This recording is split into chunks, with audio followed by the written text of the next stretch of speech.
હવે આગળ એક્ઝામ્પલ જોઈએ. ફરીથી ને અહીંયા આગળ આપણને આપેલું છે T from R2 tense two R3. અહીંયા વેક્ટર સ્પેસ કયા બે આપેલા છે, એક R2 થઈને એન્ડ બીજો R3. એટલે કે આપણે R2માંથી ને R3 ને જોડતું એક આપણને ફંક્શન આપેલું છે. કઈ રીતે ડિફાઇન થાય છે તો કે R2ના કોઈ પણ બે એલિમેન્ટ ઉપર લઈ લીધું છે, T111 એન્ડ T2-1. આ બે એલિમેન્ટ આપણને આપેલા છે. ઓકે, ડિફાઇન કઈ રીતે થશે R3માં? કઈ રીતે થશે? જ્યારે બે એલિમેન્ટ ઉપર ટી એપ્લાય કરીએ છીએ આપણે, ત્યારે T11 એ આન્સર આપે છે આપણને 201, જે R3માં જશે, એન્ડ T2-1 આન્સર આપશે આપણને 1-1-1. Okay, then find T of x y. એવું આપણે x y function linear transformation find કરો કે જેથીને આપણને આ વેલ્યુ આપણને આપી શકે એવું ટ્રાન્સફોર્મેશન ફાઇન્ડ કરો. એન્ડ એક્સ્ટ્રા અહીંયા આગળ આપી દીધું છે. જો મળી જાય પછી T23ની વેલ્યુ ફાઇન્ડ કરો. શું કીધું છે? T23ની વેલ્યુ ફાઇન્ડ કરો. ઓકે, તો ચલો આપણે એઝ ઇટ ઇઝ પહેલાં મેં એક્ઝામ્પલમાં તમને કહ્યું હતું, પહેલાં તો સૌ પ્રથમ શું ચેક કરવાનું કે આપણને જે ડોમેનના વેક્ટરની ઉપર ટ્રાન્સફોર્મેશન એપ્લાય કરીને આન્સર આપેલા છે વેક્ટર, એ વેક્ટર લિનિયરલી ઇન્ડિપેન્ડન્ટ હોવા જોઈએ. તો અહીંયા કયા બે વેક્ટરનો આન્સર આપેલો છે? એક 1-1 અને 2-1. તો અહીંયા મેં લખ્યું છે since 1-1 and 2-1 are linearly independent vectors of R². Proof કરવા હોય તો ફરીથી આપણે શું કરીશું, આપણે પહેલાં તો શું લેવા પડશે? બે વેક્ટર છે આપણી પાસે, તો બે સ્કેલર લેવા પડશે. આપણે લઈ લઈએ આલ્ફા એન્ડ બીટા. પછી શું લખીશું આપણે? એ બે વેક્ટરને લિનિયર કોમ્બિનેશનમાં લખીશું. તો હું ડાયરેક્ટ લિનિયર કોમ્બિનેશન લખી દઉં, alpha into 1-1 plus beta into 2-1. Okay, equal to શું લખવાનું આપણે? અહીંયા 2 ડાયમેન્શનના વેક્ટર છે, તો આપણે 2 ડાયમેન્શનનો 0 વેક્ટર લખીશું. પછી શું કરીશું? તો આ બે વેક્ટરનો સરવાળો કરીને આપણે ઇક્વેશન મેળવીશું. ઇક્વેશન મેળવી પછી એને સોલ્વ કરીશું. એન્ડ આલ્ફા એન્ડ બીટાની વેલ્યુ શું કરીશું? આપણે ફાઇન્ડ કરવાની રહેશે. ઓકે, તો ચલો મેળવીએ. તો અહીંયા શું મળશે? એક ઇક્વેશન મળશે alpha plus 2 beta equal two 0. શું મળશે? Alpha plus 2 beta equal two 0. And બીજું મળશે 2-1 છે, એટલે કે alpha minus beta equal two 0. બે ઇક્વેશન મળ્યા. આ બે ઇક્વેશન આપણે સોલ્વ કરવાના છે. કઈ રીતે સોલ્વ કરીશું? તો આપણે પહેલાં તો શું કરીએ, ચલો આને ઇક્વેશન 2ને માઇનસ વડે મલ્ટીપલ કરી દઈએ. શું કરી દઈએ? ઇક્વેશન 2ને માઇનસ વડે મલ્ટીપલ કરી દઈએ તો આ માઇનસ થઈ જશે ને આ પ્લસ થઈ જશે. આ તો 0 જ છે એટલે કોઈ ફરક પડશે નહીં. Alpha alpha cancel, 2 beta plus beta 3 beta equal two 0. તો જવાબ શું આવ્યો? Beta equal two 0. એક વેરની વેલ્યુ મળી ગઈ આપણને. આ બીટા ઇક્વલ ટુ 0ની વેલ્યુ આ ઇક્વેશનમાં મૂકી દઈએ તો આપણને આલ્ફા ઇક્વલ ટુ 0 મળી જાય. તો આપણને આલ્ફા અને બીટા બંનેની વેલ્યુ શું મળી ગઈ? 0 મળી ગઈ. So 1-1 and 2-1 are linearly independent vectors of R². બંને કેવા છે? R²ના લિનિયર ઇન્ડિપેન્ડન્ટ વેક્ટર છે. સૌ પ્રથમ પહેલાં આપણે આ ચેક કરવાનું રહેશે. ઓકે, ચલો પછી શું કરવાનું? તો આપણે ડોમેનમાંથીને કોઈ પણ વેક્ટર લેવાનો. હવે આ ડોમેન આ 1-1 અને 2-1 શું છે? R2ના જ વેક્ટર છે. એટલે કે આપણે અને R2 તો વેક્ટર સ્પેસ છે. R2 શું છે? વેક્ટર સ્પેસ છે. એટલે કે આપણે R2ના કોઈ પણ વેક્ટરને આપણે આ બેના લિનિયર કોમ્બિનેશન ફોર્મમાં લખી શકવાના છીએ. તો આપણે ડોમેનનો કોઈ પણ એક વેક્ટર લઈશું for any x y belongs to R², alpha beta belongs to R લઈ લઈએ. એક્સ વાયને આપણે આપેલા બે વેક્ટરના લિનિયર કોમ્બિનેશન ફોર્મમાં લખી દઈએ. એને ઇક્વેશન નંબર 1 કહી દઈએ. Okay, x y equal to alpha into 1-1 plus beta into 2-1. X y બે રાઇટ હેન્ડ સાઈડ આપણે સરવાળો વેક્ટરનો સરવાળો કરી દઈએ તો મળશે આપણે alpha plus 2 beta and alpha minus beta. બંને R2ના વેક્ટર છે, ઇક્વલ ફોર્મમાં છે, તો બંનેની વેલ્યુ ઇક્વલ થવાની. તો આપણે ઇક્વેશન મળશે આપણને 2 alpha plus 2 beta equal to x and alpha minus beta equal to y. 1 અને 2 ઉપરથી આપણે આલ્ફા અને બીટાની વેલ્યુ એક્સ અને વાયના ફોર્મમાં મેળવીને અહીંયા આગળ એક્સ અને વાયના ફોર્મ વેલ્યુ આલ્ફા બીટા મળી છે. હવે આપણે એને ઉલટું આલ્ફા અને બીટાની વેલ્યુ એક્સ ને વાયના ફોર્મમાં મેળવીશું એન્ડ આપણે સમીકરણ ઇક્વેશન 1માં મૂકી દઈશું. તો આલ્ફા પ્લસ 2 બીટા મેં equation 1 and equation 2 and equation 3નો ઉપયોગ કર્યો છે. Alpha plus 2 beta equal to x and Y equation 3ને બે વડે શું કરી દીધા છે? મલ્ટીપલ કરી દીધા છે. એટલે કે 2 alpha minus 2 beta equal to 2 y. Answer શું આવ્યો? 2 બીટા કેન્સલ થશે. 3 આલ્ફા ઇક્વલ ટુ 30. તો આલ્ફા ઇક્વલ ટુ શું મળે આપણને? એક્સ પ્લસ 2y અપનમાં 3. Okay, as it is same to same put in equation 3. હવે આપણે જે આલ્ફાની વેલ્યુ છે એ આલ્ફાની વેલ્યુ આપણે ઇક્વેશન 3માં મૂકી દઈએ તો શું થશે? આપણને ઇક્વેશન 3 શું છે? Alpha minus beta equal to y. બીટાને કરતાં બંને શું મળશે? બીટા ઇક્વલ ટુ આપણને આલ્ફા માઇનસ વાય મળવાના. ઓકે, તો beta equal to alpha minus y. આલ્ફાની વેલ્યુ મૂકી દીધું x plus 2y/3 minus Y. લસા લઈ લઈએ, સાદરૂપ આપીએ. બીટાની વેલ્યુ શું મળે છે આપણે ચેક કરો. તો એક્સ પ્લસ 2y/3 લસા લઈ લઈશું એટલે 3 અને ગુણ્યા ગયા માઇનસ 3y. તો x plus 2y minus 3y/3 2y minus 3y એટલે કે માઇનસ વાય. તો બીટાની વેલ્યુ મળી ગઈ આપણને એક્સ માઇનસ y/3. આલ્ફાની વેલ્યુ મળી ગઈ આપણને એક્સ પ્લસ 2y/3. આ બંનેની વેલ્યુ પુટ ઇન ઇક્વેશન 1. હવે શું કરી દઈએ? ઇક્વેશન 1માં મૂકી દઈએ. તો by equation 1 XY alpha into 1 1 1 plus beta into 2 minus 1. પહેલાં આપણે બોથ સાઈડ એપ્લાય કરી દઈએ T. Both side apply T કરી દઈએ તો T of x y equal to અહીંયા આગળ મેં ડાયરેક્ટ લખ્યું છે. પહેલાં શું થશે? અહીંયા આગળ ટી વાય થશે તો ટી ઓફ શું મળશે આપણને? Alpha into 1 1 1 plus beta into 2 minus 1 મળશે. હવે ટી તો શું છે? લિનિયર ટ્રાન્સફોર્મેશન આપેલું છે તો આપણે એને બે અલગ અલગ ફોર્મમાં લખી શકીએ છીએ. ટી શું છે? અહીંયા આગળ આપણી પાસે લિનિયર ટ્રાન્સફોર્મેશન છે માટે એને આપણે ટીને અંદર લઈને સ્કેલરને બહાર કાઢી શકીએ છીએ એન્ડ દરેક વેક્ટર ઉપર અલગ અલગ એપ્લાય કરી શકીએ છીએ by definition of linear transformation. એટલે મેં અહીંયા સીધું જ લખી દીધું. શું લખી દીધું? Alpha into T11 plus beta into 2 minus 1. T11 શું વેલ્યુ આપતી હતી આપણને? 201. T2 માઇનસ 1 શું આપતી હતી આપણને? 1 માઇનસ 1. આલ્ફાની વેલ્યુ આપણને શું મળી? X plus 2y/3. બીટાની વેલ્યુ શું મળી આપણને? X minus y/3. હવે શું કરીશું? તો આપણે બે વેક્ટરનો સરવાળો કરી દઈએ. ઓકે, તો આ એક્સ પ્લસ 2y/3 એ 2 સાથે પણ ગુણાશે, 0 પણ સાથે ગુણાશે, 1 સાથે ગુણાશે. As it is x minus y/3 પણ આ ત્રણ એલિમેન્ટ સાથે ગુણાશે. એન્ડ પછી શું કરીએ છીએ? આપણે બંનેનો સરવાળો કરી દઈએ. તો મેં અહીંયા મલ્ટીપલ કરેલું છે 2 ઇન્ટુ એક્સ પ્લસ 2y/3. ત્યારે 0 સાથે ગુણાશે એટલે કે બધું 0 થઈ જશે અને 1 સાથે ગુણાશે એટલે કે એઝ ઇટ ઇઝ રહેશે.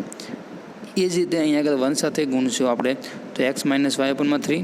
અહીંયા માઇનસ વાય છે તો મેં ડાયરેક્ટ જ એક્સ માઇનસ વાયની જગ્યાએ શું લખી દીધું? મેં વાય માઇનસ એક્સ લખી દીધા છે. ઓકે, એટલે કે માઇનસ માઇનસ શું થઈ ગયું? અહીંયા આગળ પ્લસ થઈ ગયું. એને 1 સાથે પરસેન્ટેજ ગુણાશે એટલે શું થશે? X minus y/3. ઓકે, હવે શું કરીએ? આ બે વેક્ટરનો સરવાળો કરી દઈએ. બે વેક્ટરનો સરવાળો કરીશું તો અહીંયા આગળ આપણે સરવાળો આપેલો છે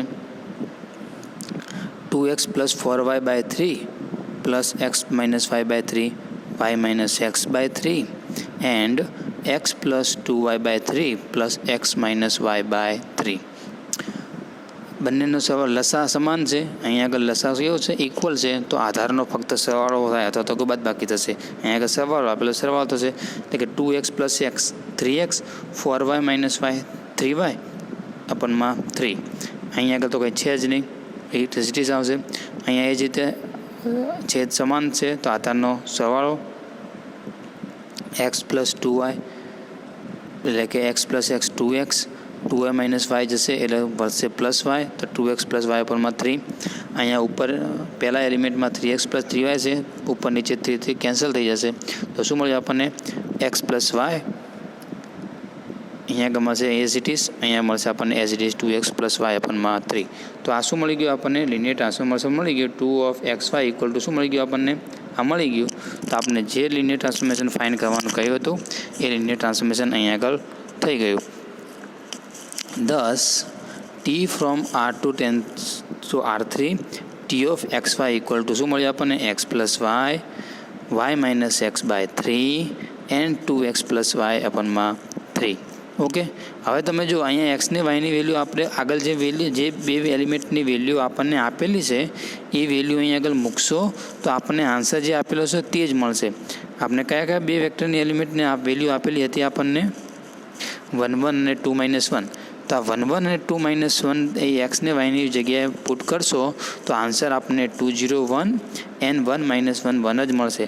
આ આપણે રફમાં ચેક કરી લેવાનું. આ શું કરવાનું? આ વેલ્યુ આપણે રફમાં ચેક કરી લેવાનું, જેનાથીને આપણને જે લિનિયર ટ્રાન્સફોર્મેશન મળેલું છે એમાં કંઈ ભૂલ થઈ છે કે નહીં એ આપણે અહીંયા આગળ કન્ફર્મ થઈ જાય. ઓકે, જો આપણે બેની વેલ્યુઝ ઇક્વલ ના મળે તો આપણે જે લિનિયર ટ્રાન્સફોર્મેશન ફાઇન્ડ કરેલું છે તે રોંગ છે, એટલે કે ખોટું છે. ઓકે, એન્ડ જો આપણે એક્ઝિટ મળી જાય તો આપણે જે લિનિયર ટ્રાન્સફોર્મેશનની પ્રોસેસ કરી તે સાચી રહેશે. ક્યાંય પણ સરવાળા કે બાદબાકીમાં ભૂલ થતી હોય તો ત્યાંથી આપણને ભૂલ શોધી શકાશે. ઓકે, બીજું આપણે શું કહ્યું હતું? આપણે ટ્રાન્સફોર્મેશન તો શોધી નાખ્યું, પછી શું કહ્યું હતું? એન્ડ ટી ઓફ 2 3ની વેલ્યુ ફાઇન્ડ કરો. એ લિનિયર ટ્રાન્સફોર્મેશન જે આપણને મળે એમાં શેની વેલ્યુ ફાઇન્ડ કરવાની છે? T of 2 3ની. તો ચલો આપણે એક્સની જગ્યાએ 2 અને વાયની જગ્યાએ 3 પુટ કરી દઈએ. તો આપણે ટી ઓફ એક્સ વાયમાં અહીંયા આગળ એક્સની જગ્યાએ 2 મૂકી દઈએ અને વાયની જગ્યાએ 3 મૂકી દઈએ.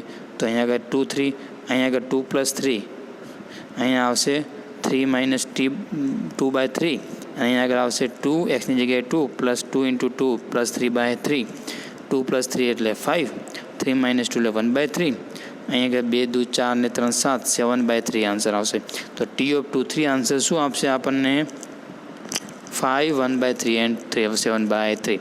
એટલે કે હવે આ લિનિયર ટ્રાન્સફોર્મેશન આપણે R² કોઈ પણ એલિમેન્ટ મૂકશો તો આપણને કેમાં બતાવશે? કન્ડિશન બતાવશે, R³ વેક્ટર આપશે. આ કયો? આપેલું ગિવન લિનિયર ટ્રાન્સફોર્મેશન. તો આપણે એવું લિનિયર ટ્રાન્સફોર્મેશન ફાઇન્ડ કર્યું જે R2માંથી જેમાં જાય છે R3માં જાય છે. ઓકે, ચલો આપણે અહીંયા આગળ બે રીતના એક્ઝામ્પલ શીખી ગયા. કયા? તો એક આપણે લિનિયર ટ્રાન્સફોર્મેશન આપેલું હોય તો લિનિયર ફંક્શન આપેલું હોય તો શું લિનિયર ટ્રાન્સફોર્મેશન છે ચેક કરવા માટેની આપણી પાસે એક થિયરમની એક કન્ડિશન છે. બીજું, આપણે કોઈ ટ્રાન્સફોર્મેશન આપી દીધા હોય એની કઈ રીતે ડિફાઇન થાય છે, એક બે વેક્ટર ઉપર આપણને કહી દેવામાં આવ્યું હોય તો આપણે કયું લિનિયર ટ્રાન્સફોર્મેશન છે તે આપણે ફાઇન્ડ કરી શકીએ છીએ. ઓકે, ચલો હવે અમુક વખત રકમમાં આવું પણ આપી દે. અહીંયા જો એક રકમ છે જે આપણે આગળ વાત થઈ ગયેલી છે, પરંતુ અહીંયા આગળ રિપીટ કરીએ.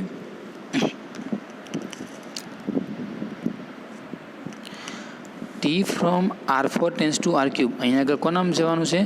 R4થી ને R³ જાય છે. આ મહત્ત્વનું છે, ક્યાંથી ને ક્યાં જાય છે એન્ડ કઈ રીતે ડિફાઇન થાય છે એવું આપણે મહત્ત્વનું ધ્યાન રાખીશું. ડિફાઇન થયેલું છે. હવે R4ના આપણે 4 વેક્ટર આપેલા છે. કયા? એક ટી ઓફ E1. હવે E1 તો આપણે જાણતા નથી, અહીંયા એક નામ આપી દીધું છે E1 એ R4નો વેક્ટર છે.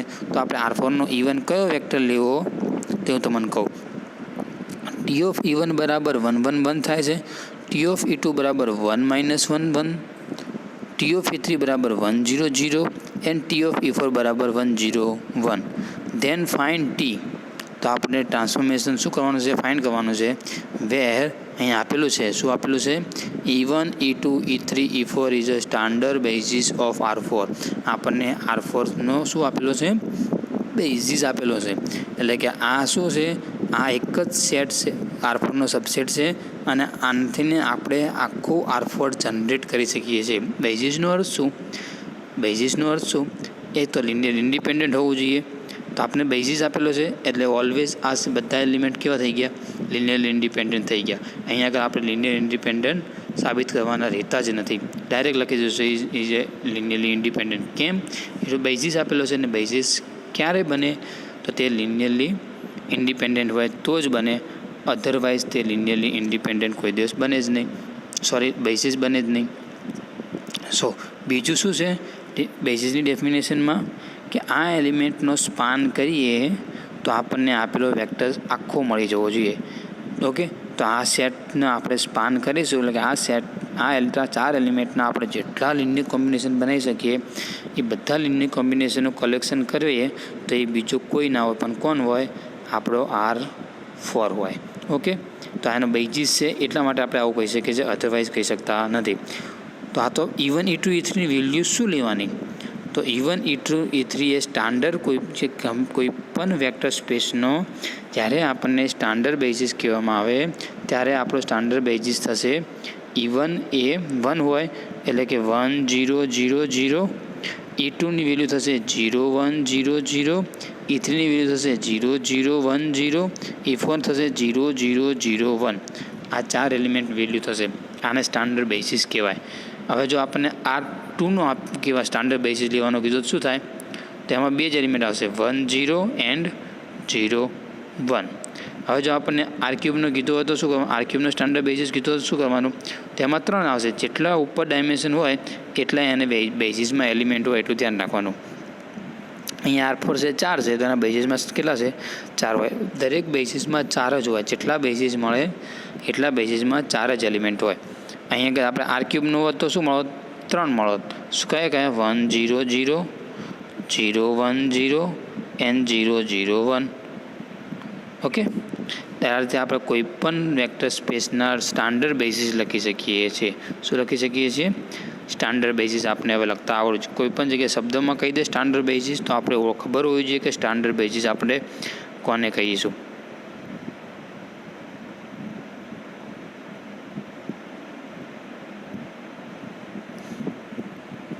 ઓકે, તો અહીંયા આગળ since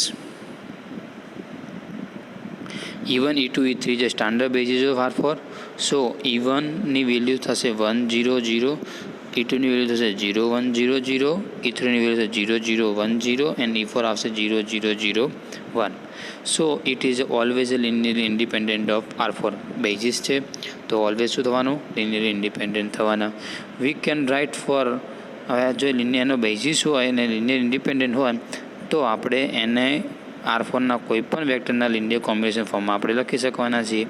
V can write for any x1 x2 x3 x4 belongs to R4, x equal to alpha into E1 plus beta into E2 plus gamma into E3 plus delta into E4 plus delta into E4 આપણે મૂકી દીધું. Okay, x1 x2 x3 અને x4 E1ની value મૂકી, E2ની value મૂકી, E3ની value મૂકી અને E4ની value મૂકી દીધી, જેને આપણે ઇક્વેશન નંબર 1 કહી દીધું. બોથ સાઈડ આપણે શું કરી દઈએ? કમ્પેર કરી દઈએ. બોથ સાઈડ કમ્પેર કરીશું આપણે તો હવે આ ઇક્વેશનનો સરવાળો કરીએ. પહેલાં બોથ સાઈડ કમ્પેર કરતાં પહેલાં છે ને આ આપણે શું કરવું પડે? આનો સરવાળો કરવો પડે. તો આનો સરવાળો શું થાય છે? હું અહીંયા લખી આપું છું તમને. જો કે અહીંયા આગળ આલ્ફા, અહીંયા 0 0 0 શું મળશે આપણને? પહેલો વેક્ટર આલ્ફા. બીટા બીજો એલિમેન્ટ શું મળશે? અહીંયા 0 છે, અહીંયા બીટા છે એટલે કે ફક્ત બીટા મળશે, બાકીના બધા શું છે? 0 છે. એ જ રીતે શું મળશે? Gamma and delta. બંને સાઈડ આ રાઇટ હેન્ડ સાઈડ લખ્યો મેં વેક્ટર, લેફ્ટ હેન્ડ સાઈડ આપણે આપેલો છે x1 x2 x3 x4. બે વેક્ટર ઇક્વલ થઈ ગયા તો આપણે શું મળી ગયું? આપણને alpha equal to x1, beta equal two x2, gamma equal to x3 and delta equal to x4. અહીં આગળ હવે આપણે અહીં આગળ 4 ઇક્વેશન મળ્યા. આ 4 ઇક્વેશન આલ્ફા બીટા ગામા ડેલ્ટાની વેલ્યુ આપણે એક્સમાં મેળવવાની જરૂર પડતી નથી. અહીંયા કેમ? ઓલવેઝ આપણને આપેલી જ છે. ઓલરેડી આપણને આલ્ફા બીટા ગામા ડેલ્ટાની વેલ્યુ x1 x2 x3 ને x4 આપને એઝ ઇટ ઇઝ ડાયરેક્ટ મળી જ જાય છે. ઓકે,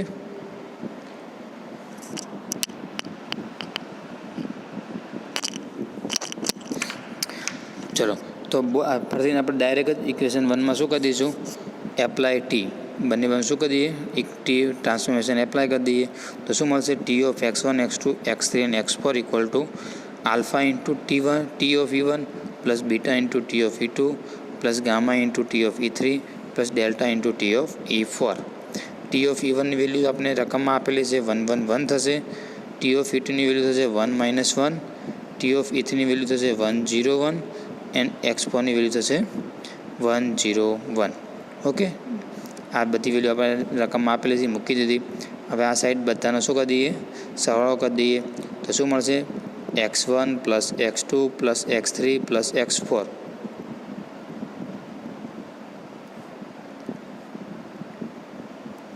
એટલે પહેલો એલિમેન્ટ મળી ગયો આપણે x1 plus x2 plus x3 plus x4. બીજો મળશે x1 માઇનસ x2, અહીંયા 0 0 છે એટલે ફક્ત મળશે x1 માઇનસ x2. ત્રીજો એલિમેન્ટ મળશે x1 પ્લસ x2, x3 0 છે અને x4 તો x1 plus x2 plus x4. તો આપણને R4માંથીને R³ કન્વર્ટ થતું એક લિનિયર ટ્રાન્સફોર્મેશન મળી ગયું, which is A required linear transformation from T from R4 tense two R³. Okay, હવે અહીંયા આગળના એક્ઝામ્પલ પ્રમાણે જ એક્સ્ટ્રા આપણે કહી દીધું કે એન્ડ ફાઇન્ડ T ઓફ 1 1 1 1. તો આપણે શું કરીશું, તો x1 x2 x3 x4ની વેલ્યુ 1 1 1 મૂકી દઈએ, જે આવે એ આન્સર. 1 1ની જગ્યાએ 1 2 2 આપેલું હોય, 2 2 2 આપેલા હોય, કંઈ પણ વેલ્યુ આપણને અહીંયા આગળ આપવામાં આવે તેની વેલ્યુ આપણે એક્સ્ટ્રા કરીને આ ટ્રાન્સફોર્મેશનમાં મૂકી દેવાની, તો આપણે શું થઈ જાય, આન્સર મળી જશે. ઓકે, તો હવે આપણે વાત થઈ લિનિયર ટ્રાન્સફોર્મેશનની. આપણે કોઈ પણ ફંક્શનની લિનિયર ટ્રાન્સફોર્મેશન છે કે નહીં તે આપણે ચેક કરી શકીએ છીએ. એન્ડ બીજું આપણે કે કોઈ લિનિયર ટ્રાન્સફોર્મેશન એ ફાઇન્ડ પણ કરી શકીએ છીએ કે આપેલું કોઈ પણ ટ્રાન્સફોર્મેશન આપણે કઈ રીતે ફાઇન્ડ કરવું તે પણ થઈ શકે છે. ઓકે, અહીંયા આગળ આપણને હવે એક એક્ઝામ્પલ આપેલા છે, હોમવર્ક અહીંયા આગળ એક્ઝામ્પલ આપણા રહેશે. Verify which of the following function are linear transformation. અહીંયા 3 એક્ઝામ્પલ મેં આપી દીધા છે, તમને વેરીફાઈ કરો કે આમાંથીને કયું ફંક્શન એ લિનિયર ટ્રાન્સફોર્મેશન છે, કયું ફંક્શન એ લિનિયર ટ્રાન્સફોર્મેશન છે. ઓકે, અહીંયા જો પહેલું આપણને આપેલું છે R³ tense two R², T from R³ tense two R². કઈ રીતે ડિફાઇન થાય છે, તો કે R³ એલિમેન્ટમાં ફેક્ટર થાય છે a plus b c plus 1. શું થાય છે, c પ્લસ 1. ઓકે, અહીંયા આગળ થાય છે R2માંથી R³ એલિમેન્ટ R2માંથી R³ જાય છે x1 x2, તો x1 x1 plus x2 and x2. R³ R³ function છે, R³ R³ જ રહેશે T of x y z equal to x plus y plus z and z plus x. તો આ 3માંથી તમારે જવાબ મને આપવાનો છે કે કયું ફંક્શન એ લિનિયર ટ્રાન્સફોર્મેશન છે અને કયું એ લિનિયર ટ્રાન્સફોર્મેશન છે નહીં. અહીંયા ધ્યાન રાખીશું, પહેલાં એક્ઝામ્પલમાં ડિફાઇન થાય છે a plus b and c plus 1 છે અહીંયા. ઓકે, ધ્યાન રાખીશું શું તે લિનિયર ટ્રાન્સફોર્મેશન થાય છે, એઝ ઇટ ઇઝ આ and it is 3 linear transformation થાય છે. આવું ચેક કરીને તમારે મને વોટ્સઅપ કરવાનું રહેશે. તો અહીંયા આગળ આપણો લિનિયર ટ્રાન્સફોર્મેશનના એક્ઝામ્પલવાળું પોઈન્ટ પતે છે. હવે આપણે લિનિયર ટ્રાન્સફોર્મેશન છે કે નહીં તે ચેક પણ સારી રીતે કરી શકીએ છીએ. એન્ડ કોઈ ફંક્શન આપણે 1 કે 2 રીતે ડિવાઈડ આપેલા હોય તો આપણે એને લિનિયર ટ્રાન્સફોર્મેશન પણ ફાઇન્ડ કરી શકીએ છીએ. ઓકે, ચલો આગળ નેક્સ્ટ લેક્ચરમાં આપણે લિનિયર ટ્રાન્સફોર્મેશન વિશેની થોડી આગળ વાત કરીશું.